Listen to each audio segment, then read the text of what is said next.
चित्तौड़ दर्शन में आज समाचारों में पुनः आप सभी का स्वागत है। नजर डालते हैं आज के समाचारों की ओर। समाचारों की शुरुआत करते हैं।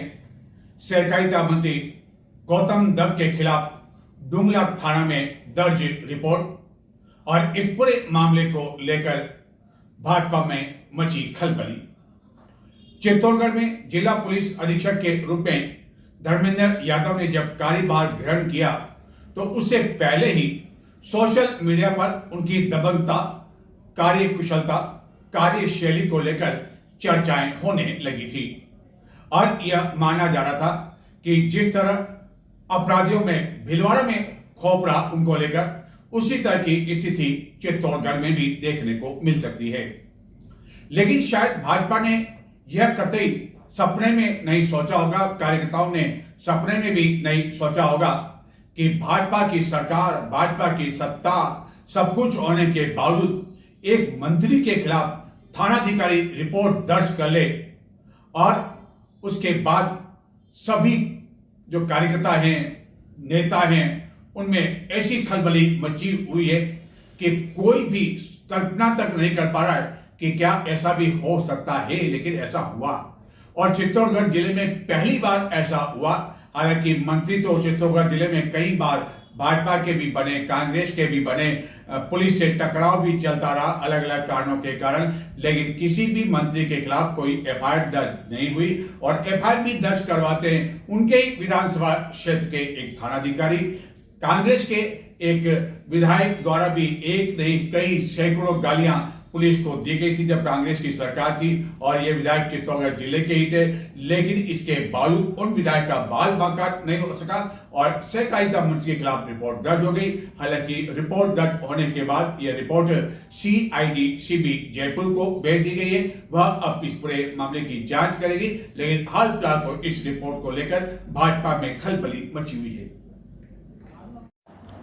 चित्तौड़गढ़ में जिला पुलिस अधीक्षक के पद पर धर्मेंद्र यादव ने जब पदभार ग्रहण किया तो उससे पहले ही उनके आने को लेकर, उनकी कार्यशैली एवं दबंगता को लेकर सोशल मीडिया पर कई तरह की चर्चाएं होने लगी।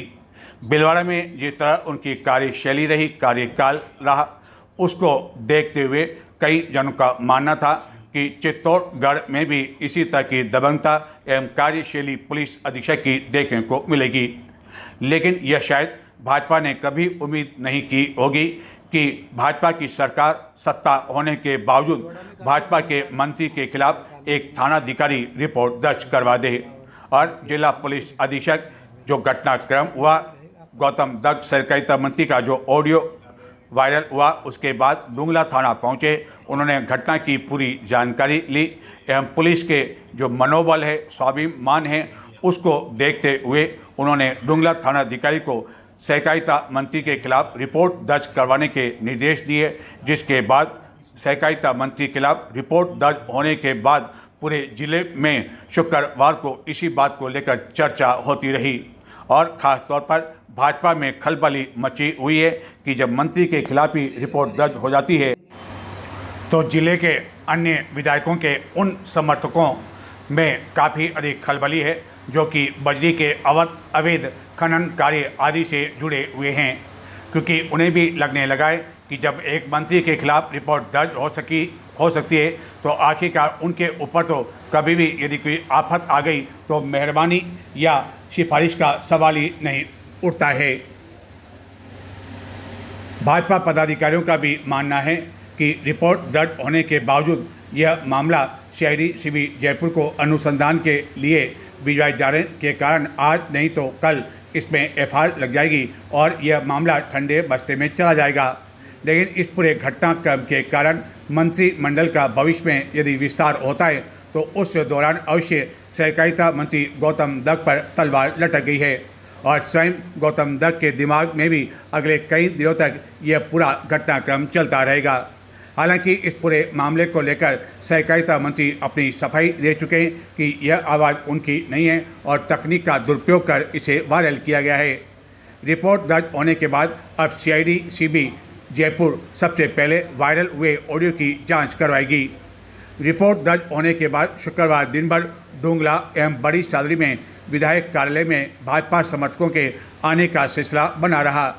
लेकिन इस पूरे मामले को लेकर अब सहकारिता मंत्री ने किसी तरह की प्रतिक्रिया व्यक्त करने के स्थान पर चुप्पी साध ली है, जिनका कहना है कि रिपोर्ट दर्ज हो चुकी है, जांच में दूध का दूध एवं पानी का पानी हो जाएगा। वहीं रिपोर्ट दर्ज होने के बाद सोशल मीडिया पर उनके समर्थक एवं विरोधी अलग अलग अपनी प्रतिक्रिया व्यक्त करने में लगे रहे। एवं कुछ का कहना है कि सहकारिता मंत्री ने एक कायदा को परेशान करने के लिए यह मामला उठाया, लेकिन कुछ का यह भी कहना है कि यदि कोई भ्रष्टाचार की शिकायत थी तो सहकारिता मंत्री उस थानाधिकारी या पुलिसकर्मी के खिलाफ कम से कम कार्रवाई कर सकते थे या पुलिस अधीक्षक या आला अधिकारियों की शिकायत कर सकते थे। अब ये पूरा मामला CID CB के पाले में जा चुका है। देखना यह है कि आने वाले दिनों में इसमें और कोई घटनाक्रम नया मोड़ आ सकता या नहीं, या कुछ दिनों बाद अन्य मामलों की तरह इस मामले को भी सभी लोग भूल जाएंगे, फिर से एक नया मामला आएगा, सोशल मीडिया पर फिर से उस पर चर्चा छिड़ जाएगी। मुख्यमंत्री भजन लाल शर्मा के निर्देशानुसार पूरे राजस्थान में इन दिनों वंदे गंगा जल अभियान चलाया जा रहा है। चित्तौड़गढ़ जिले में कई कार्यक्रम आयोजित किए जा रहे हैं। शुक्रवार सायं चित्तौड़गढ़ में गंभीरी नदी के तट पर जिले की प्रभारी मंत्री की मौजूदगी में दीप दान का कार्यक्रम उस स्थान पर किया गया जहां से कुछ ही दूरी पर जगह जगह काई जमा थी। यह वही गंभीरी नदी जो कि गत कई समय से प्रदूषित हो रही है, लेकिन इसकी स्वच्छता को लेकर ध्यान नहीं दिया जा रहा है। यह बात अलग है कि इसी स्थान पर इस कार्यक्रम के दौरान स्वच्छता को लेकर बढ़ चढ़कर शपथ ली गई और कुछ ही दूरी पर गंदे नाली का जो पानी है वह भी गंभीरी नदी में आ रहा है। जिला स्तरीय कार्यक्रम होने, प्रभारी मंत्री की मौजूदगी होने के बावजूद चित्तौड़गढ़ समेत कोई भी विधायक मौजूद नहीं होना चर्चा का विषय भी बना रहा।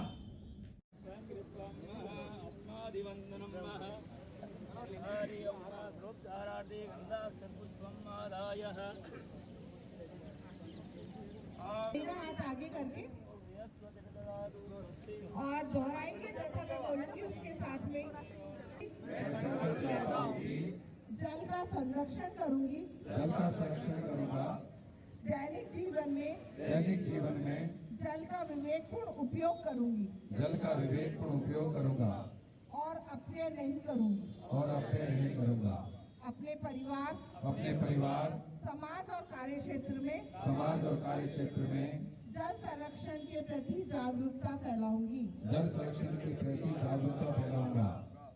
वर्षा जल संग्रहण और संरक्षण तालाबादी के संरक्षण और पुनर्जीवन में सहयोग करूंगा। भावी पीढ़ियों के सुरक्षित भविष्य के लिए जल एवं प्लास्टिक मुक्त अभियान, स्वच्छता एवं प्लास्टिक मुक्त अभियान सफल बनाने में योगदान दूंगा। जल जंगल जन एक प्राकृतिक बंधन एवं वंदे गंगा जल संरक्षण जन अभियान में मैं अपने कर्तव्यों का सत्यनिष्ठा से पालन करूंगा। धन्यवाद। भारत माता की। राज्य सरकार के निर्देशानुसार चलाए जा रहे वंदे गंगा जल संरक्षण अभियान के तहत शुक्रवार सायं चित्तौड़गढ़ जिला मुख्यालय पर प्रभारी मंत्री की मौजूदगी में आयोजित जिला स्तरीय कार्यक्रम से जिले के सभी विधायकों ने दूरियां बनाकर रखी। सहकारिता मंत्री के खिलाफ दर्ज FIR के कारण इस दूरियों को देखा जा रहा है या और कोई कारण रहे यह स्पष्ट नहीं हो पाया, लेकिन कोई भी विधायक इस दौरान मौजूद नहीं था। लेकिन सबसे बड़ी महत्वपूर्ण बात यह कि नगर के मध्य से गुजरने वाली उस गंभीरी नदी के तट पर यह कार्यक्रम आयोजित किया गया जो कि गत कई समय से प्रदूषित हो रही है। नदी में काफ़ी अधिक काई जमा है। नदी के दूसरे छोर पर शहर से आ रहे गंदे नाले का पानी गंभीरी नदी में मिल रहा है। गत कई समय से गंभीरी नदी के प्रदूषित होने के बावजूद नगर परिषद द्वारा इसकी सफाई के लिए व्यापक पैमाने पर कदम उठाए जाने के स्थान पर ठेके पर सफाई का काम दिया जाता रहा एवं सफाई के नाम पर हजारों रुपए अब तक खर्च होने के बावजूद नदी की सफाई नहीं हो पाई। जहां तहां नदी प्रदूषित हो रही है और इसी स्थान पर इस अभियान के तहत दीपदान का कार्यक्रम आयोजित कर जल स्रोतों की साफ सफाई कर स्वच्छता एवं जल संरक्षण का संदेश दिया गया, शपथ ली गई। लेकिन अच्छा होता कि इस कार्यक्रम से पूर्व कम से कम गंभीरी नदी की स्वच्छता की ओर ध्यान दिया जाता, जिसे चित्तौड़गढ़ की गंगा नदी भी कहा जाता है। इसी गंगा नदी में गणपति विसर्जन के साथ ही समय समय पर अन्य कई कार्यक्रम आयोजित किए जाते हैं। कार्यक्रम के दौरान भाजपा कार्यकर्ता भी नदी की स्वच्छता को लेकर चर्चा करने में लगे रहे। कार्यक्रम के दौरान जिला कलेक्टर के साथ ही भाजपा के अन्य कई पदाधिकारी, कई महिलाएं भी इस दौरान मौजूद थी, जिन्होंने गंभीरी नदी के तट पर दीपदान किया। मुख्यमंत्री भजन लाल शर्मा द्वारा वंदे गंगा जल संरक्षण अभियान के तहत जो अभियान आरंभ किया गया है, निश्चित रूप से वह जल स्रोतों की स्वच्छता एवं सफाई को लेकर एक अच्छा और सराहनीय कदम कहा जा सकता है। लेकिन सवाल यह उठता है कि जब यह कार्यक्रम यहाँ आयोजित किया जाना था तो उससे पहले जिला प्रशासन द्वारा या नगर परिषद द्वारा इसकी स्वच्छता एवं साफ सफाई की ओर ध्यान क्यों नहीं दिया गया। केवल दीपदान जहाँ कार्यक्रम आयोजित किया गया उसके आसपास ही सफाई कर इतनी सीधी कर ली गई।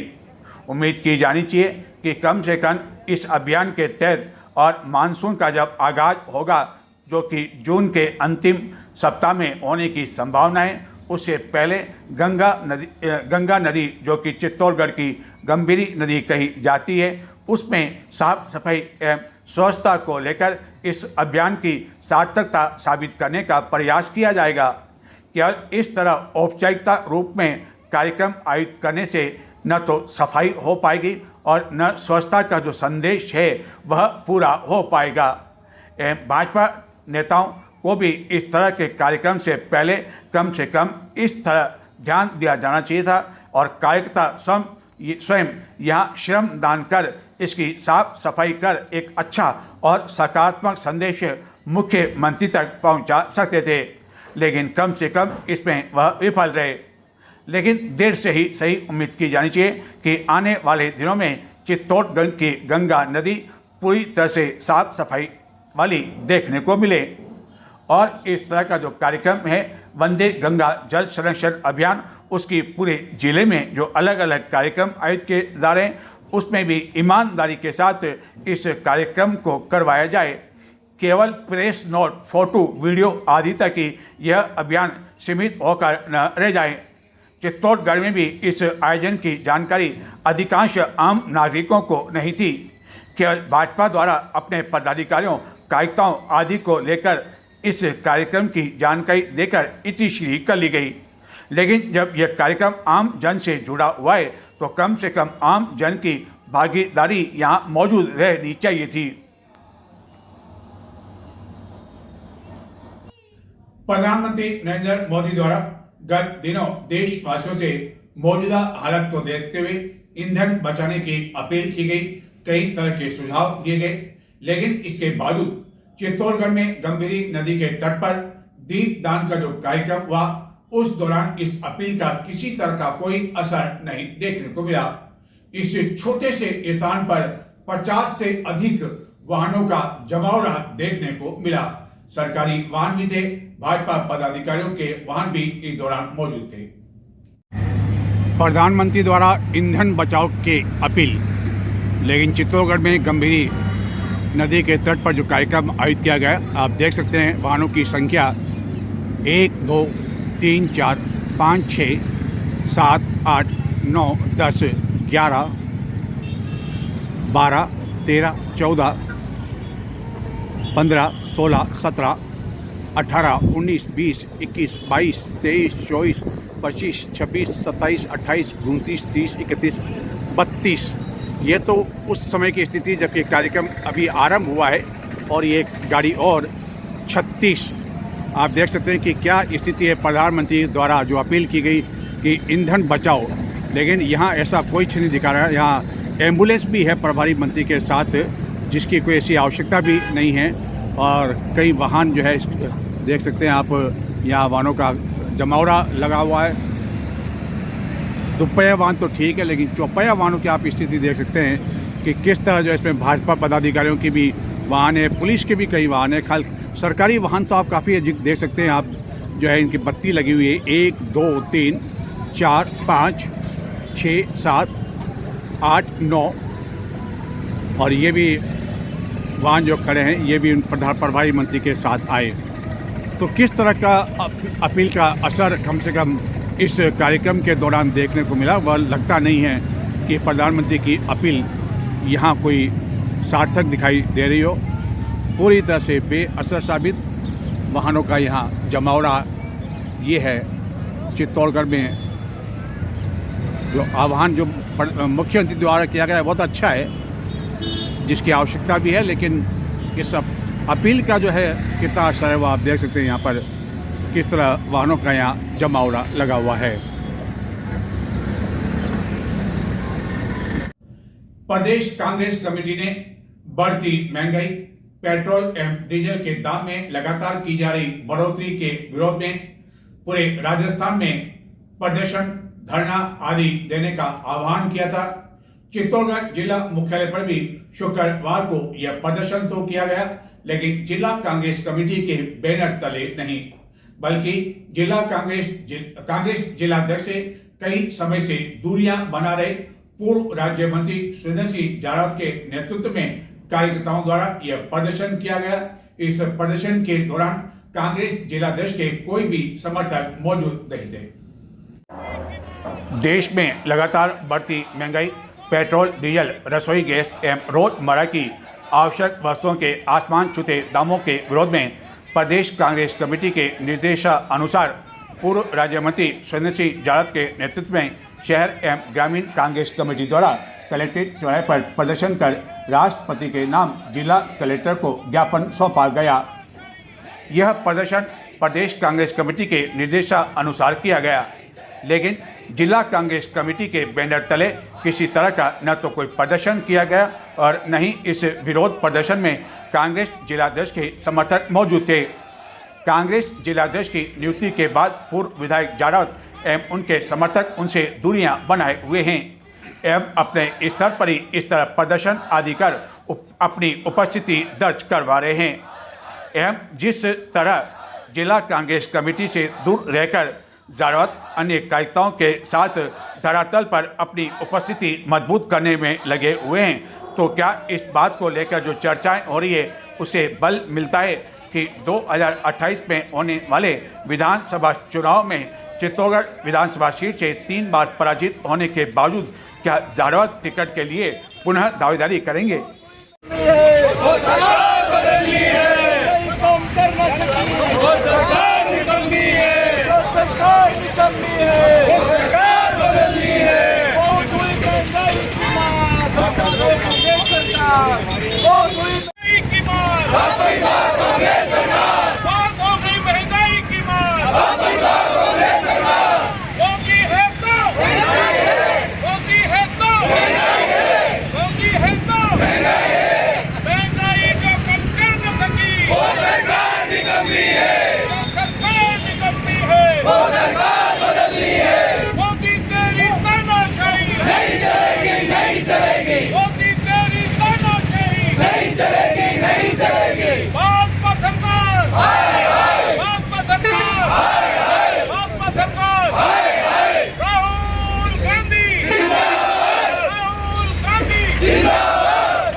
देखिए, जिस तरह से अभी पूरे देश के अंदर जो महंगाई बढ़ी है और जिस तरह से डीजल और पेट्रोल महंगा हुआ, पहले खाने की गैस महंगी की, उसके बाद कॉमर्शियल गैस का सिलेंडर 1500 रुपये 4 महीने में महंगा कर दिया, डीजल लगभग 8 रुपये महंगा हो गया, पेट्रोल लगभग 10 रुपये लीटर महंगा हो गया।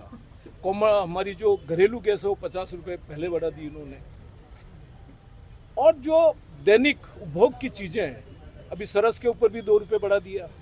किसानों का जो NPK खाद जो मिलता था उस पर 800 रुपये कट्टे के ऊपर बढ़ गया। अभी 800 रुपये, जो 1500 साढ़े 1500 में मिलता था वो 2400 के करीब पहुंच गया। तो कोई वर्ग ऐसा नहीं बचा है। ये जो महंगाई की मार आई है, इससे आप निश्चित मान करके चलना, एक परिवार पे लगभग 6 से 7 हज़ार रुपया महीने का असर आएगा। डीजल पेट्रोल जो महंगा हुआ, जो हर घर में मोटरसाइकिलें 2-2, 3-3, 4-4 है, हर घर के अंदर 2-2, 3-3 गाड़ियाँ हैं। और ट्रकों की स्थिति है कि गुजरात जैसे स्टेट जो हमारे प्रधानमंत्री का, वहाँ पे राजस्थान पत्रिका ने छापा है कि वहाँ 50 लीटर डीजल ही दिया जा रहा है। और चित्तौड़ अपने राजस्थान के सिरोही के अंदर से 30 लीटर डीजल दिया जा रहा है। और लाइनें की लाइनें लंबी लंबी लगी हुई है। और सब्जियों की महंगी होती जा रही है। हर चीज़, दाल, शक्कर, आटा, तेल, हर चीज़ महंगा हुआ है। और केवल मैं ही नहीं कह रहा, मेरे पास मैं आंकड़े लेके आया हूँ। ये देखिए आप, ये राजस्थान पत्रिका ने छापा है कि कितनी महंगाई जो है वो आने वाला आई है। ये कल का अखबार है। ये देखिए आप, ये कल जयपुर के अंदर ही ये छपा है किस तरह से ये महंगा हुआ है। ये देखिए, इसके साथ ही ये पंजाब केसरी ने छापा है आपका कि कितनी महंगाई हुई है। ये पंजाब केसरी का है। और ये देखिए आपकी क्या हालत हो गई है कि ये मैं नहीं छाप रहा, मैं नहीं कह रहा। ये देखिए समाचार पत्र राजस्थान पत्रिका, ये कल जयपुर का अखबार है कि किस हालत के अंदर ट्रकों की ज़िंदगी है। और वहाँ पे जब डीजल उनको ब्लैक में लेना पड़ेगा तो निश्चित रूप से हर चीज़ महंगी होनी है। तो आज महंगाई इस नरेंद्र मोदी सरकार में, अगर इनके 2012 के अगर आप वीडियो आप अगर देखो, 2012 से 13-14 तक जो नरेंद्र मोदी ने देश की जनता को छला है झूठे वादों से कि बहुत हो गई महंगाई की मार इस बार मोदी सरकार, किस तरह से नरेंद्र मोदी ने युवाओं को, किसानों की आय दुगनी कर दूंगा, महंगाई कम कर दूंगा। उन्होंने कहा कि रुपया जो आज गिर रहा है, इसका मतलब प्रधानमंत्री गिर रहा है उस देश का। आज कहाँ रुपया 97 रुपये पे पहुँच गया। उस वक्त जब 62 रुपये था तब नरेंद्र मोदी ये बोलते थे। जब डीजल अपने 55 रुपये लीटर था तब ये नरेंद्र मोदी बोल रहे थे। पेट्रोल जब 75 रुपये लीटर था तब ये नरेंद्र मोदी बोल रहे थे। जब 350 रुपये का गैस सिलेंडर आ रहा था तब नरेंद्र मोदी ये बोल रहे थे। 1000 रुपये का जब कॉमर्शियल सिलेंडर आ रहा था तब नरेंद्र मोदी ये बोल रहे थे। जब 1200 का खाने का तेल का टीन मिल रहा था और आज 2600 रुपये का वो अपने टीन हो गया है। शक्कर की क्या स्थिति, शक्कर 25 रुपये थी, आज शक्कर कहाँ पहुँच गई। चांदी की क्या स्थिति बताओ, गरीब आदमी चांदी खरीदता है शादी ब्याह के अंदर देने के लिए। हमारे टाइम पर 26,000 रुपये किलो थी और आज कहाँ पे पहुँची है, 2.25 लाख रुपये पहुँच गई है। सोने की क्या स्थिति बताओ आप। अब प्रधानमंत्री आह्वान कर रहे हैं और राहुल गांधी ठेठ से कह रहे हैं कि आर्थिक सुनामी आने वाली है, आर्थिक संकट आने वाला देश के ऊपर। लेकिन नरेंद्र मोदी को कोई चिंता नहीं थी। वेस्ट बंगाल के चुनाव में पूरी तरह से व्यस्त रह करके उन्होंने, आज पूरा देश महंगाई से त्राहिमाम है। प्रदेश कांग्रेस कमेटी के अध्यक्ष आदरणीय गोविंद सिंह जी डोटासरा के निर्देश पे, हमारे अखिल भारतीय कांग्रेस कमेटी के अध्यक्ष आदरणीय खड़गे साहब और हमारे नेता आदरणीय राहुल गांधी जी के आह्वान पे ब्लॉक कांग्रेस कमेटी शहर और ब्लॉक कांग्रेस ग्रामीण ने आज एक ज्ञापन हमारे जो प्रदेश से जो प्रभारी भेजे हुए हैं उनके नेतृत्व में आज हमने जिला कलेक्टर को राष्ट्रपति महोदय के नाम पर दिया है कि इस महंगाई से गरीब को बचाए, मध्यम तबके को बचाए। पूरा तबाह हो जाएगा। एक साल में मैं बताऊं को 70 से 80 हज़ार रुपया अपने एक व्यक्ति के ऊपर ये खर्चा जो है वो बढ़ेगा। चित्तौड़गढ़ जिले के शंभूपुरा क्षेत्र में स्थित एक सीमेंट फैक्ट्री की किलन में 17 पुलिस थानों द्वारा गत दिनों विभिन्न प्रकरणों में जब्त किया गया मादक पदार्थ, जिसकी कीमत 11 करोड़ रुपए बताई जाती है। जिला पुलिस अधीक्षक धर्मेंद्र यादव की मौजूदगी में इसे नष्ट कर दिया गया। इस दौरान इन पुलिस थानों के थानाधिकारी आदि मौजूद थे। चित्तौड़गढ़ जिले के 17 पुलिस थानों में जब्त शुदा अवैध डोडा चूरा, गांजा, स्मैक व MDM को न्यायालय से भौतिक सत्यापन एवं निर्णय के बाद शुक्रवार को जिला पुलिस अधीक्षक धर्मेंद्र सिंह की उपस्थिति में जिला औषधि व्यवस्थापन समिति द्वारा थाना शंभूपुरा के सावा स्थित एक सीमेंट फैक्ट्री की किलन में जलाकर नष्ट कर दिया गया। पुलिस द्वारा 66 क्विंटल से अधिक अवैध डोडा चूरा, गांजा, स्मैक एवं MDMA को नष्ट किया गया। NBC की मानक कीमत के अनुसार पुलिस द्वारा नष्ट किए गए मादक पदार्थ की अंतर्राष्ट्रीय अनुमानित कीमत करीब 11 रुपये आंकी गई है। पुलिस अधीक्षक ने बताया कि जिले के पुलिस थानों के माल खाना NDPS एक्ट में जब्तशुदा मादक पदार्थों एवं वाहनों की वजह से लबालब भरे पड़े हुए हैं, जिससे अन्य जब्तशुदा मालों को रखने के लिए समस्या आ रही है। माल निस्तारण और थाने को स्वच्छ रखने के उद्देश्य से पुलिस अधीक्षक कार्यालय की नॉन SR शाखा द्वारा संबंधित थानाधिकारियों से माल के निस्तारण के संबंध में प्रस्ताव प्राप्त कर रिकॉर्ड तैयार किया गया। इस कार्रवाई के दौरान पुलिस अधीक्षक के साथ ही विभिन्न थानों के थानाधिकारी, माल खाना प्रभारी आदि मौजूद थे एवं यह पदार्थ नष्ट करने के बाद इसका आवश्यक रिकॉर्ड मिलान किया गया, वजन किया गया, जिसके पश्चात संपूर्ण कार्रवाई की फोटोग्राफी एवं वीडियोग्राफी करवाई गई। चित्तौड़गढ़ जिला मुख्यालय स्थित जिला कारागृह में ओपन जेल से एक बंदी के फरार हो जाने की जानकारी है, जिसको लेकर जेल प्रशासन की ओर से पुलिस कोतवाली में मामला दर्ज करवाया गया। चित्तौड़गढ़ जिला कारागृह में ओपन जेल से हत्या के मामले में आजीवन कारावास की सजा काट रहे एक बंदी के फरार हो जाने पर जेल प्रशासन की ओर से पुलिस कोतवाली में मामला दर्ज करवाया गया। जिला कारागृह में ओपन जेल में जब बंदियों की गिनती की जाई थी तो उसी दौरान एक बंदी जो कि उदयपुर जिले का रहने वाला है, जिसका नाम ललित उर्फ लाल शंकर उर्फ ला मीना बताया जाता है, वह गायब मिला, जो कि हत्या के मामले में आजीवन सजा काटता था और उसे 2019 में यह सजा हुई थी। उसके खिलाफ राजसमंद जिले के केलवा थाने में 2015 में हत्या का मामला दर्ज हुआ था। बंदी के फरार हो जाने के बाद पुलिस कोतवाली में मामला दर्ज होने पर पुलिस उसके बारे में संभावित ठिकानों पर तफ्तीश दे रही है, लेकिन अब तक बंदी के बारे में किसी तरह की कोई जानकारी नहीं मिल पाई है। ओपन जेल में सवेरे बंदियों को शाम तक के लिए छोड़ दिया जाता है ताकि वह मेहनत मजदूरी करके वापस जेल आ सकें, लेकिन यह बंदी जब यहाँ से रवाना हुआ तब पुनः लौटकर नहीं आया और जब बंदियों की गिनती की गई तो इसकी जानकारी मिल सकी। चित्तौड़गढ़ में विभिन्न न्यायालय में नव पद स्थापित न्यायिक अधिकारियों का जिला अभिभाषण संस्थान की ओर से स्वागत किया गया। इस दौरान संस्थान के अध्यक्ष के साथ ही अन्य कई पदाधिकारी मौजूद थे, जिन्होंने न्यायिक अधिकारियों का स्वागत किया। नजर डालते हैं कुछ और समाचारों की ओर, लेकिन संक्षिप्त में देखते रहे चित्तौड़ दर्शन। जिले के मनपिया स्थित प्रसिद्ध सांवलिया सेठ के मंदिर में उदयपुर के एक भक्त द्वारा चांदी से निर्मित डंपर और JCB भेंट किया गया। इसी तरह गत कुछ दिनों से भक्तों द्वारा चांदी से निर्मित कई तरह की वस्तुएं भेंट की जा रही है और अधिकांश भक्तों द्वारा अपने नाम का खुलासा नहीं रखते हुए यह वस्तुएं भेंट की जा रही है। चित्तौड़गढ़ जिले के मनपिया में स्थित सांवलिया सेठ के मंदिर में प्रतिदिन दूर दराज क्षेत्रों से कई भक्तजन आते हैं और यहां पर मनोकामनाएं मांगते हैं। मनोकामनाएं मन्नत पूरी होने के बाद कई भक्त चांदी से निर्मित कई तरह की वस्तुएं यहां भेंट करते हैं। तो ये थे आज के समाचार। चित्तौड़ दर्शन चैनल को अब तक आपने सब्सक्राइब नहीं किया तो आज ही सब्सक्राइब करें, ताकि आने वाले दिनों में चित्तौड़गढ़ जिले में, चित्तौड़गढ़ में होने वाली महत्वपूर्ण घटनाओं, राजनीतिक उठापटक की जानकारी आपको सोशल मीडिया के विभिन्न प्लेटफॉर्म पर देखने को मिल सके। नमस्कार।